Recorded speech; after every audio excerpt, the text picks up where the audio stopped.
Hey there, everybody, and a very happy Thursday to you today. It's almost the weekend, so I wanted to bring to you a fun and easy Christmas card design. I know lots of us are already planning our Christmas card makes and starting to work on those. So I wanted to show you one that I've created using a new stamp set for me.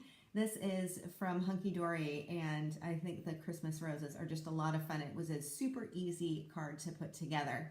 So as you can see on here, I've got a really simple brayered background. I'm going to share that with you. As well, we've got some really fun Christmas roses. And as I'm moving this, I think you can see the shine on here, and that is from some clear gloss embossing powder.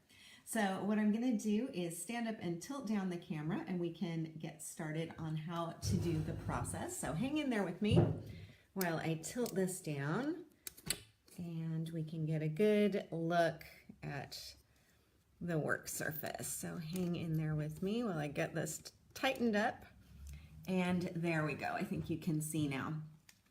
So once again, we're going to start first with our brayered and spattered background and then move into our stamping and embossing. So the inks that I'm working with throughout the project are also from Hunkydory. It's their Prism World of Color ink pads, and these are dye-based ink pads, and they come in lots of really beautiful colors. So the ones I'm using today, I've got the Rainforest Green, I've got Red Chili, I have the Evergreen, and I'm also going to be working with their Midnight Black. So I'll show you here what the ink pads look like. So they're a nice kind of handheld size. They have a nice raised felt pad on there, and these are a dye ink, so they're going to dry pretty quickly. But I'm also going to show you how you can do a little bit of embossing with these. So I'm going to set these aside. I've got my Misty out. I'm going to set that to one side right now as well. And I'm just going to bring in a piece of smooth white cardstock. This is going to be my background. And I'm going to brayer on the two greens that I have. So I've got that Rainforest Green and I have the Evergreen. For this, I'm also going to use my water mister and my brayer, my well-used, slightly stained but clean nevertheless brayer. Working onto the craft sheet, I'm just going to press down a little bit of each of those two colors. And then I'm going to spritz some water next to, but not on top of, my color. The reason I don't spritz directly into the ink itself is because sometimes that can kick back and it can get you a really nice fine misting of green ink where you don't want it to go. I'm going to run my brayer through the water and pick up some of that light green, so that's the Rainforest, and I'm just going to brayer that straight onto my cardstock. So you can see what a pretty effect you can get from that. I'll add a little bit more water to my puddle. I'm not cleaning off my brayer in between. And then I'll just come back and add some of the Evergreen. And the Evergreen's actually got a really beautiful sort of bluish tone to it. So I think you can see that up here in contrast to that really nice bright Rainforest Green. So it's absolutely beautiful together. Now I'm going to clean up my watery ink puddle on here, and then the next thing I'm going to do is add a little bit of shine with some embossing powder. Now for this, I do want to clean off my brayer a little bit, and I'm going to be working here with embossing ink. So I'm going to be using the Wow embossing ink pad, as well as the Wow Clear Gloss Superfine embossing powder. So I've got a big jar of this because I use this quite a lot. It comes in handy for so many different effects. So what I'll do here, I'm going to have out my piece of scrap paper. It's just folded in half. This is going to catch my embossing powder. And I have my heat tool on hand as well. So for this one, I'm going to emboss, brayer on a little bit of embossing ink. Before you get really shocked, yes, I know my embossing ink pad looks terrible. It has been through a lot of heavy use lately. It has been used and abused, and it's quite stained. But as you can see, when I'm running my embossing ink on here, it's still functioning. It's still fine, but goodness knows I need to get a fresh new one. Okay, so I've brayered on my embossing ink. Then I'm going to take some of this clear embossing powder and just sprinkle that on there. And I know it's a little bit tricky to see because it's clear on light colors, but I'm going to heat set this. Now, since I've got my embossing powder in the folded piece of paper, normally what I would do is dump this back into the jar. In this case, I'm just going to put the jar lid back on, and I'm going to leave this in here because I'm going to use it for something else. But before I heat set, I'm going to move this way out of the way. And then I'll bring in my heat tool, give me just a sec, and I will heat set this.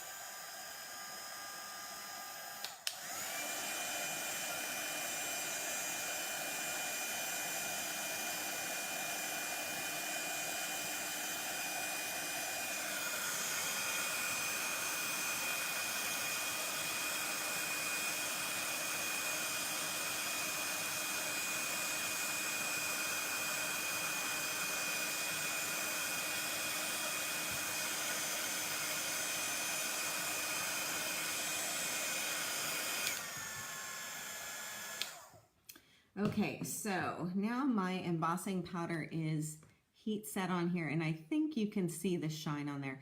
This is an optional step for you. I like it because it then will accent the embossed Christmas roses that we're going to be putting on here too. And this is quite hot to the touch, so I'm not going to put my fingers in it. One thing you may have noticed is that my heat tool has 2 speeds, so it can go or. And this is a new embossing heat tool from Wow, so from the embossing powder folks. And that comes in handy so that you can give just a little bit of heat where you need to, or a nice big blast.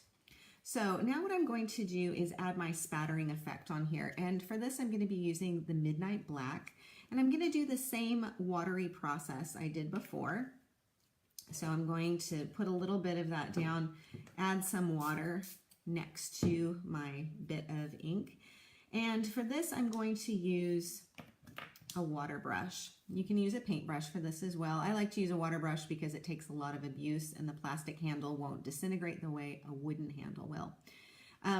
Because I do a lot of black spattering, I have a brush that is reserved entirely for black ink, just because it's really difficult to get off every single time and kind of a waste of time to clean it off really thoroughly every time. So I just use one as a reserve. What I'm going to do after I load this up with some watery ink is just hold the water brush right above my piece of cardstock and tap. And then I get a really nice fine misting effect. Now you'll notice that I've got a line that's going diagonally on here, so I may choose to turn this and get more spattering on other areas of my piece, just so it doesn't look quite so one direction. And you can add as much or as little as you want to. And it comes out to have a really nice effect. Now, the area that is embossed will act as a bit of a resist, so you need to make sure that you let this dry entirely before you move on to handling it. So I'm just going to set this aside and let it dry. You'll notice that the cardstock's gotten a little bit warped. You can always use your heat tool from underneath to kind of help flatten that out, or you can even just put this underneath a book to let it really sit down. So I'm going to set this aside and let it dry, and then I'm going to bring in my Misty and we can do some stamping. So once again, the Christmas roses on here. This is the next part that we're going to get to. And the stamps that I'm working with, as I mentioned, are from Hunkydory. This is the For the Love of Stamps. I love that title. This is the Christmas Rose Lantern. So you see you've got a nice big lantern as a card focal, which I think is beautiful. I haven't used that yet. And then you also have some Christmas roses, and then you've got the sentiment. This is the one that I use for the card. I have a Holly Jolly Christmas, which I really love. So you have a lot of nice sentiments on here. It's a really good Christmas card basic. Now I'm stamping onto some sheet music paper, and you'll notice here that I have painted on the sheet music paper. So I use a lot of sheet music in my work. I pick up these sheet music samplers at used bookstores and flea markets for very inexpensive, and I like using this in my work, my artwork. As you can see here, this is the original, and this is what I used in my piece. So I've just simply added some white acrylic paint on here, and this is the Paper Artsy Fresco Finish, and I use Snowflake. And I just brayered this on here because I didn't want it to completely cover up all of the sheet music part of this, but I did want it to mute back some of the intensity of that black and white. Now, if you don't have access to sheet music, or it makes you feel a little bit funny to be tearing apart books of paper, you can always find pattern paper that will give you the same effect. Okay, so I'm going to pop this down in my Misty, and then I'm going to add the Christmas rose on here. So let me pull this off. I'll use the big one. And you know how the Misty works, so you just need to put this down with your magnets and then position this on here like so. Go ahead and close this up. Now for this, I'm going to need to work pretty quickly because I'm going to do some embossing on here. So I want to have on hand my clear gloss embossing powder, and I also want to have my folded piece. Oh, that's right.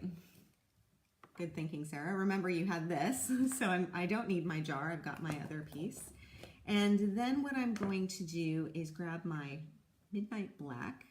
Now, as I mentioned, this is a dye-based ink, not a pigment ink, which means that it is meant to dry pretty quickly.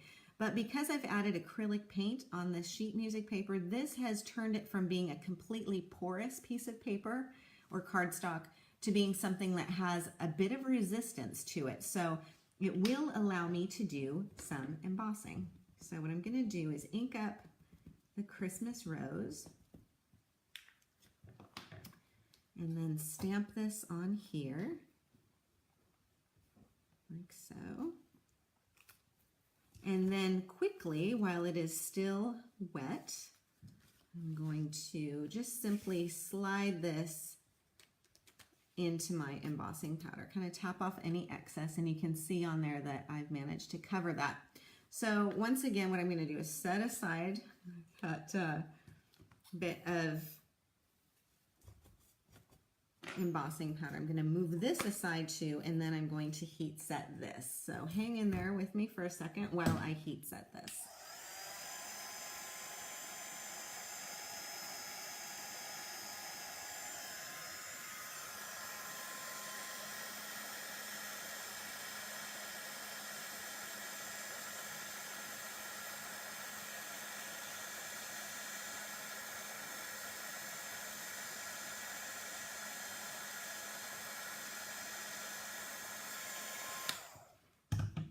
Okay, so give this a little bit of a tilt so you can see I've got that nice shine on here. So now what I'm going to do is add a little bit of color. And for this, I'm using the red chili again with the ink pad and again with a water brush or paintbrush. Of course, this is not the one that I used for the black. I've got that set aside, and I'm just going to pop some of that color down on here. Once again, add some water and make a nice wash on here. Now, because I've got the white paint and I've also got the embossing on here, it is providing a bit of a muted effect. So you're not going to get anything really bright, which is the effect that I wanted, of course, for my vintage looking Christmas roses. So I'll just scribble this paint in here, as much or as little as I want. If I want a little bit more intensity, you just come back with a little bit more ink and a little bit less water maybe. And then I can add some detailing around on those petals so that it will look like this. It looks like it's a little bit too intense right there, so I can smooth that out. Now, while this is still wet, once again, bring in that bit of folded paper and add some embossing powder on there, and once again, heat set this.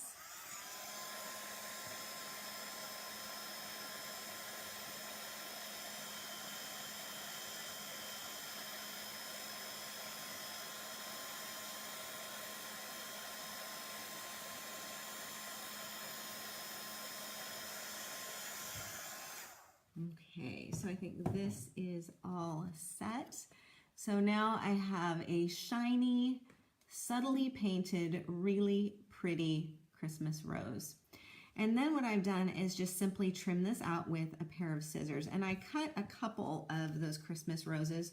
So I've got one large one, which is the one that I just did, plus 3 smaller ones here too. Now I've also got the sentiment on here. Now this is die cut in an oval shape, just a basic oval, and everything is mounted up with some foam tape there so that as I'm adding some of this twine going down here, that I don't get a lumpy kind of bumpy effect on here as well. So I've got some foam tape, I've got a little bit more of that sheet music here, and then my spattered background as well. Now I've added some little self-adhesive rhinestones in the center of those flowers, which I think adds another nice bit of shine and a little bit of dimension as well. So here is a fun and easy way that you can add some shine to your Christmas cards, thanks to the Hunkydory Christmas collection. They're for the love of stamps, and as well their ink pads too. So I hope you enjoyed today's video. I will catch you again next week. Until then, happy card making. Talk to you later.